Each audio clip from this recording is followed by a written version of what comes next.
From 3 News Now and the Omaha World Herald, this is Omaha Sunday Morning with Jennifer Griswold.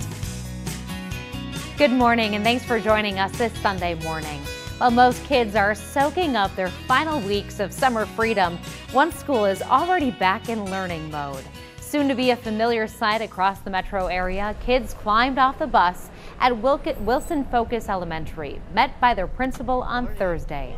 Summer break is shorter at this year-round school, but the kids there are ready to hit the books. School, however, might be the last thing on the minds of the kids in this next story. That's because right now they're focused on enjoying their summer camp, and this is not your typical camp.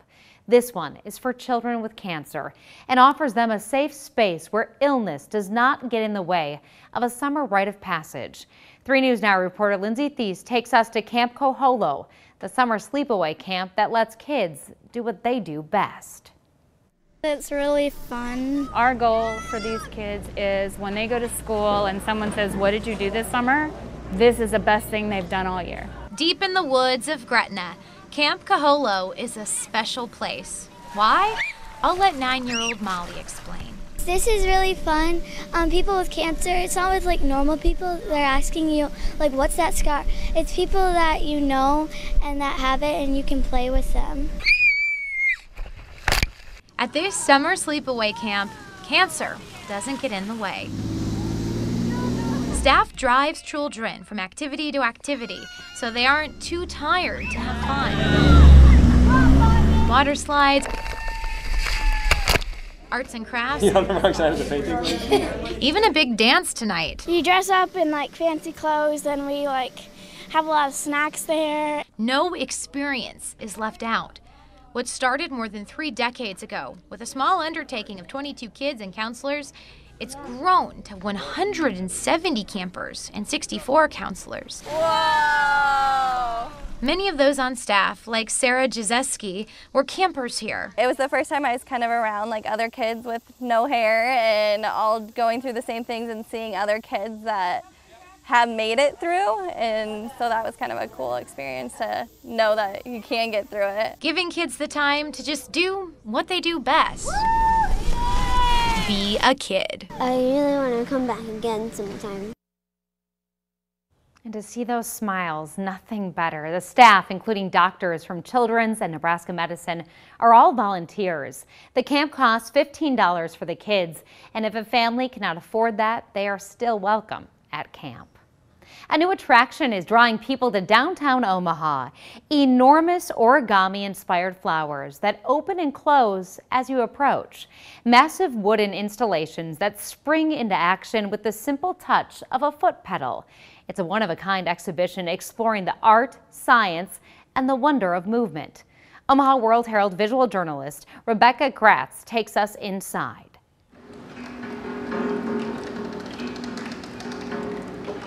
The Kinetic exhibition is an exploration of the science and the art of motion, and it actually is pretty much a retrospective of John Buck's work as well, who has been creating kinetic art for decades. And we have the largest exhibition of his work that has ever been done before right here in Omaha at the Coneco. John Buck works solely in wood. People have really been caught up with his giant kinetic wooden sculptures that move. They're made out of gelatong wood from Malaysia, and he uses belts made out of leather and hand-carved gears. The pieces are all engineered to move with those gears. They're motorized, and John does all of that engineering work as well as the hand-carved sculpture work himself. And they are simply amazing, especially considering that he doesn't use any blueprints. He just goes by the flow of things and then creates these wonderful pieces that are very enriched with cultural and sociological messaging, as well as some political messaging, as well as environmental messaging. So it really is a lesson for all of us, and each piece you could probably spend 5, 10, 15 minutes with. We also are very excited to have some very powerful other artists and engineers as a part of this kinetic exhibition. We have giant blooms upstairs from Fold House, which is an engineering company that has developed these pieces. They're giant origami flowers that actually interact with people. They are illuminated and they move, and they are called Bloom and Lumen, and they've been showcased at Burning Man for quite a few years. We also have some work from Larry Sasso in the atrium, local artist. We commissioned a piece to be made for this exhibition that is a giant swimmer made out of metal that actually moves and is motorized. I think that the motion of the pieces themselves seem to pull us into the piece, which all good art seeks to do that. And I think the medium of wood and that motion that the wood undergoes really kind of connect to people, and we're just happy to have it here. The detail is just incredible. You can check it out at Coneco through October 14th. Still ahead on Omaha Sunday Morning, he served his country with honor. Now military men and women, decades his junior, are thanking him on a special day. The touching way they wished him a happy birthday and his reaction to the surprise, coming up.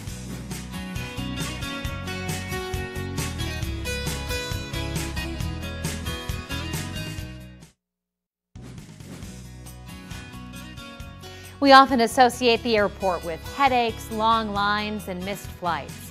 But it can also be a place of touching reunions. Never thought that he would ever see his mother again, and today is that day. A long embrace as mother and son reunite after decades apart. Chien Nguyen and his mom Lan Nguyen haven't been together in 36 years.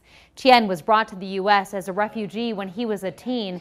His mom stayed in Vietnam. Because of his refugee status, he could not visit her. But thanks to the help of his family, he was finally able to bring her to Omaha for a few months to visit. Wow, that hug. So special, decades in the making. Now to another celebration, this one for a man who did so much for his country, yet is too humble to say so. World War II veteran Ed Morissette turned 94 this week. The quiet Omaha man may have let the day pass by without much hoopla, but his brothers and sisters in uniform had other plans. As 3 News Now reporter Nick Starling found out, it was the simplest of gifts that made his day so special. 4 years, 8 months, and 11 days. And how many, I forget how many hours. Ask Ed Morissette about his experience in World War II. Machine gun would kick up the sand. He'll relay it like it happened yesterday. Lugging that gun and all the ammunition, and it gets pretty heavy. The water was rough, and everybody was getting sick. Morissette joined the Army in 1940 at just 17 years old. He became a squad leader of a .50 caliber machine gun squad in the 1st Infantry, known as the Big Red One, and was part of the second wave of soldiers to land at Omaha Beach. We jumped out of the landing craft into water up to our chest. But this birthday has a special surprise. I have a special message for you from some folks from the Big Red One up at Fort Riley, Kansas. Oh my goodness. Ed's old division in Fort Riley, Kansas wishes him a happy birthday, which coincides with the division's 100th birthday. Big Red One soldiers, past and present, we'd like to wish you a Thank you so much. Duty first. Thank you so much, I appreciate it. You're welcome, sir. Have a great birthday. Thank you so much. That's wonderful. It surprised me that they would take the time to do that, but I think it's great. A simple thank you to a man who fought for our country more than 70 years ago. I feel very blessed that I'm still here. And to celebrate, Ed said he was going to spend some time with family and eat his favorite food, ice cream. Sounds like a great way to celebrate. Happy birthday, Ed, and truly, thank you for your service. At Offutt Air Force Base, it's business as usual, but a tweet from President Trump is on the minds of many. Transgender officers have been able to serve openly for just over a year, but now the president says that should change.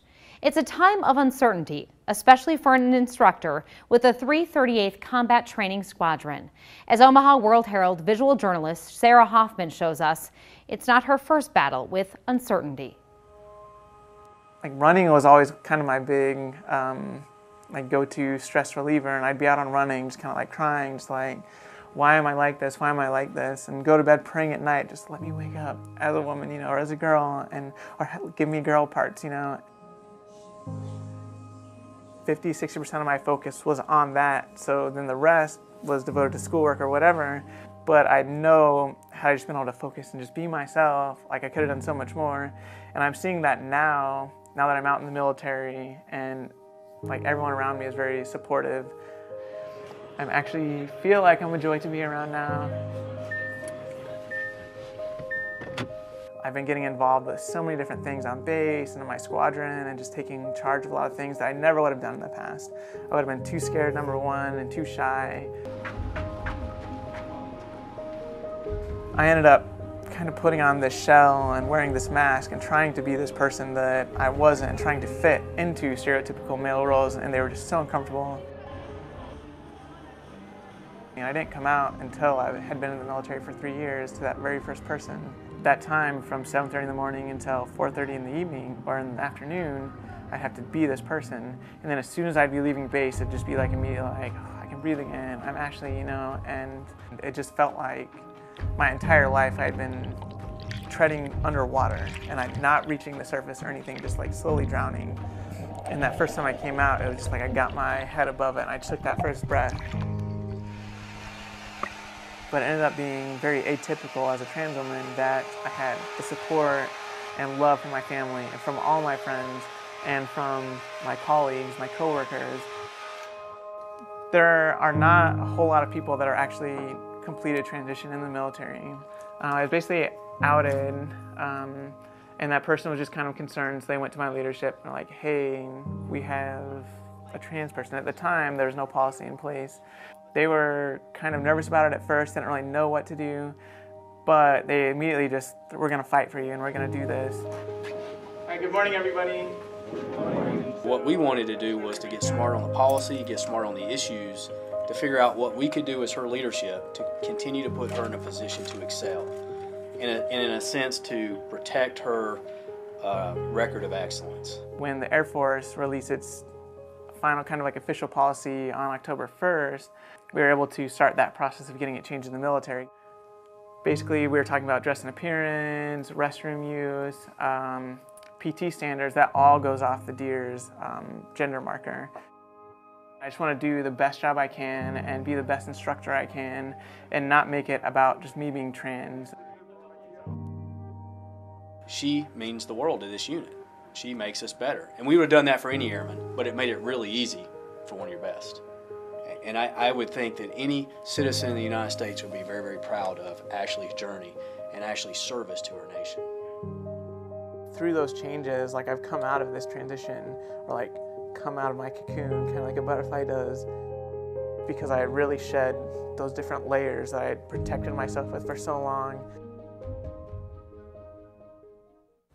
And she recently sat back down with the Omaha World Herald to talk about President Trump's tweet. You can find her reaction to that news on omaha.com. From the last frontier to the good life state, a journey years in the making is underway. A piece of American history will soon call Nebraska home. But this story is about more than some forgotten steel. It's a love story to warm the heart. That's coming up next on Omaha Sunday Morning.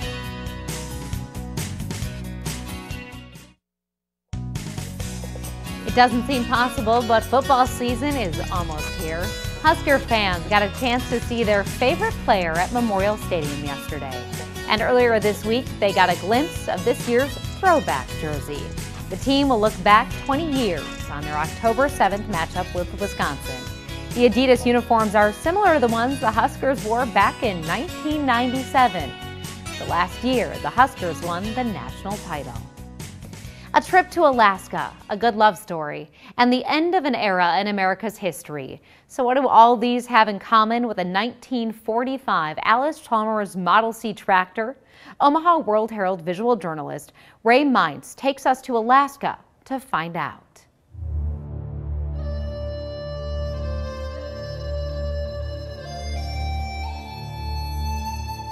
The weather conditions in central Alaska are pretty tough on things. Ken Deerdorf is the last homesteader, and on his homestead site he has a 1942 Alice Chambers tractor that we're going to go in and remove from that site, bring back to the monument in Beatrice, and put on display for everyone to enjoy. Most of the individuals in the West and how they got to where they are came from the Homestead Act. I think it's important that we don't take for granted some of the tools that we would have used to get us to where we are today. When you look at an agricultural field now, you normally see huge pieces of equipment, and some of these people in Alaska were using small pieces of equipment up until not that many years ago. To have this tractor at Homestead National Monument, a National Park Service site that reflects the national story of homesteading, it's really an incredible thing that people are going to be able to experience, and a great tool for us to be able to use in sharing with the people America's epic homesteading story.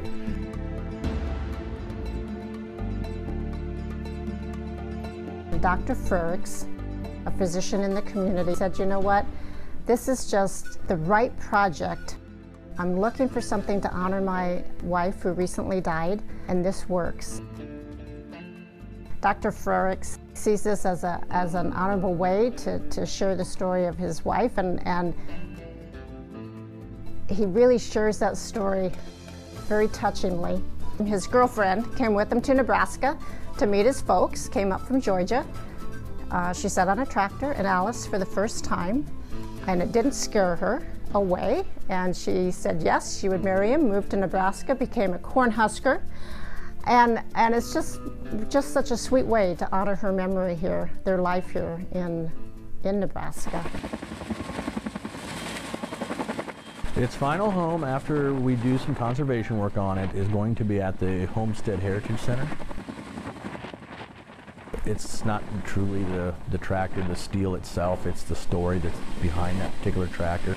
It kind of shows, maybe a little bit, gives closure to the whole homesteading story. The tractor will later become a centerpiece exhibit at Homestead Monument's Heritage Center. A dedication of the tractor is tentatively scheduled for this fall. This summer, thousands of visitors will flock to the Homestead National Monument to witness a total solar eclipse. The Homestead National Monument is partnering with Beatrice Chamber of Commerce to launch shuttles that'll take eclipse gazers to the national site from parking areas in town. It's one of many towns preparing for the flood of out-of-towners.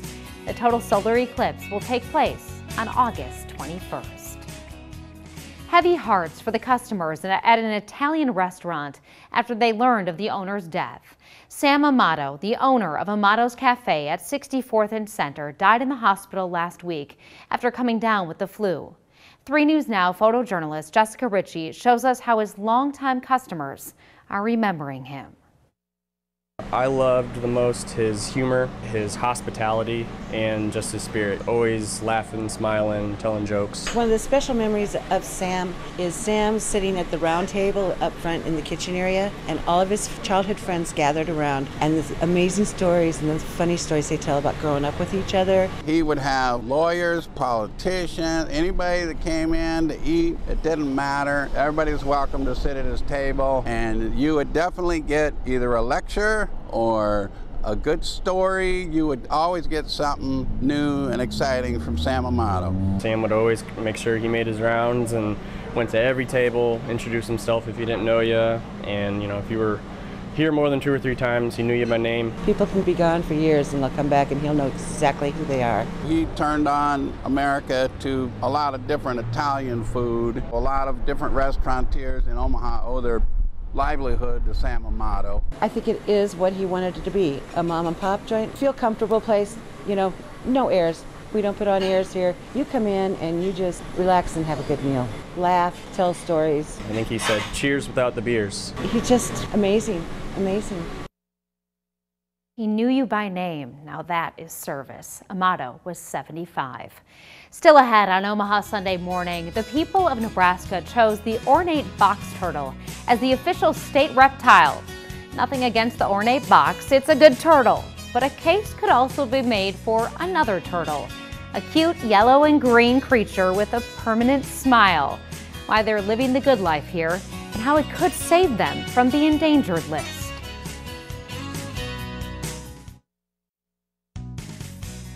A beautiful shot from Atkinson, Nebraska, a rainbow through the clouds, captured by Omaha World Herald visual journalist Ryan Soderlin.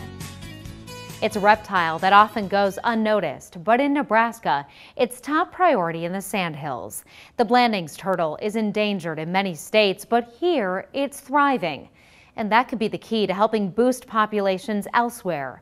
Omaha World Herald visual journalist Matt Dixon shows us how. So my name is Professor Dennis Ferraro. I'm a herpetologist with the University of Nebraska, and one of the animals I've been looking at, as well as some others, is the Blandings turtle. The Blandings turtle is a long-lived Chelonian turtle that's found in northern parts of the United States, from New England to Nebraska and into Canada. But in most of its range, pretty much all except for Nebraska, it's threatened or endangered. There's a lot of data that indicates that we in Nebraska may have more individuals than the rest of its range. Every species has a niche and an intrinsic value, so it's part of our whole ecosystem. Right now in Cherry County, Nebraska, in one of the areas where it has a stronghold, and even though there's very few roads that cause the problem and fragment their habitat, a very busy road goes right through the middle of one of their habitats. And you can see what the traffic's like. You know, these trucks aren't going to see a turtle. Special fences have been put up that don't inflict with other animals' movement, yet help the turtle stay off the roads. The other part of this is we have to make sure that there's genetic exchange, that they're using the tunnels built under the road, because you can keep them off the road, but then they cannot have genetic exchange, and that could lead to inbreeding, which would cause their population to crash eventually. If we can, in the Sandhills, figure out in an area where it's not as fragmented, how much corridor, we call it, ecological corridor, they need to keep their population at the right level, then we could give all that data to a state that they're really endangered in, or so to speak, another area, and then they can use that corridor information, and what we have figured out is their minimum viable population and their occupancy. All these things are things conservation biologists use to model that. And so if you see one of these and on the road, please move it off. However, you're not allowed to take it out of the wild. It is a Tier 1 species in the state of Nebraska, and it is protected from any exploitation. Fascinating work right in our state. You can find more on this story in today's Omaha World Herald and online at omaha.com. And finally, this Sunday, a look at what's happening this week in Omaha. For more information on these events and others this week, take a look at the community calendar on omaha.com/calendar.